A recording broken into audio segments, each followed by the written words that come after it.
ఓం సాయి శ్రీ సాయి జయ జయ సాయి షిర్డీ సాయిబాబా తన భక్తుల పట్ల చూపిన మహత్యాన్ని విశ్వాసం శ్రద్ధ మరియు సహనం సబూరి యొక్క విలువను తెలియజేసే ఒక కథ ఈ వీడియోలో చూద్దాం. షిర్డీ సాయిబాబా మహత్యం. మాధవరావు విశ్వాసం, కష్టం మరియు ప్రార్థన. షిర్డీలో మాధవరావు అనే ఒక పేద రైతు ఉండేవాడు. అతను సాయిబాబాకు అచంచలమైన భక్తుడు. మాధవరావు పొలంలో బాగా పంట పండక అతనికి ఆర్థిక కష్టాలు చుట్టుముట్టాయి. తనకున్న కొద్దిపాటి పొలం కూడా తాకట్టు పెట్టాల్సిన పరిస్థితి వచ్చింది. ఒకరోజు తీవ్ర నిరాశతో మాధవరావు ద్వారకామాయి అంటే బాబా నివాసం కి వెళ్ళి బాబా పాదాల వద్ద పడి ఏడ్చాడు. బాబా, నా కష్టం నీకు తెలుసు. ఈ కష్టాల నుండి బయటపడే మార్గం చూపించు. నీమీద ఉన్న విశ్వాసం అంటే శ్రద్ధ ఒక్కటే నాకున్న ఆస్తి. ఈ పరీక్షలో నన్ను ఓడిపోనివ్వకు అని ప్రార్థించాడు. సాయిబాబా మౌనంగా కూర్చుని చిరునవ్వు నవ్వి తన దగ్గర ఉన్న ఉది అంటే విభూతి ని తీసి మాధవరావు చేతికిచ్చి, అల్లా మాలిక్, దేవుడే యజమాని, సబూరి అంటే సహనం ఉంచు, అంతా శుభమే జరుగుతుంది. నీ పొలానికి వెళ్ళి పొలం గట్లవద్ద ఈ ఉదీని చల్లు అని ఆజ్ఞాపించారు.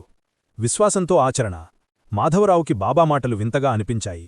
కేవలం విభూతి చల్లడం వల్ల కష్టం ఎలా తీరుతుందని అతడు సందేహించాడు.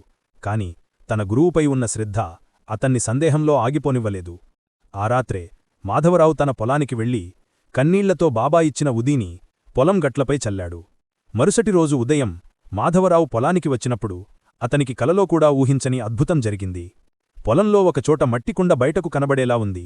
ఆశ్చర్యంతో మాధవరావు దానిని తవ్వగా ఆ కుండ నిండా బంగారు నాణాలు కనిపించాయి. బాబా మహత్యం.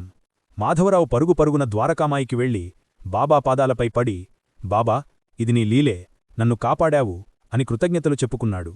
సాయిబాబా శాంతంగా నవ్వి ఇలా అన్నారు, మాధవరావు, నేను నిన్ను కాపాడలేదు. నిన్ను కాపాడింది నీలోని శ్రద్ధ అంటే విశ్వాసం.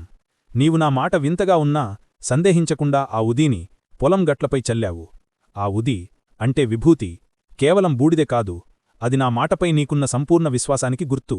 నేను నీకిచ్చింది ధనం కాదు, జీవితంలో ఎప్పుడూ విశ్వాసం మరియు సహనం కోల్పోవద్దు అనే జ్ఞానాన్ని. ఈ సంఘటనతో మాధవరావుకి ధనంతో పాటు బాబా బోధనల యొక్క గొప్పతనం అర్థమైంది. అప్పటినుండి అతను తన శ్రద్ధ సబూరీ మార్గాన్ని ఎప్పుడూ వీడలేదు. సందేశం. సాయిబాబా తన భక్తులలో శ్రద్ధ, విశ్వాసం మరియు సబూరీ సహనం అనే 2 గుణాలను మాత్రమే చూస్తారు. ఈ 2 గుణాలు ఉన్న భక్తులను ఆయన ఎలాంటి కష్టం నుండైనా కాపాడతారు. లోకా సమస్తా సుఖినో భవంతు. Thank you for watching video.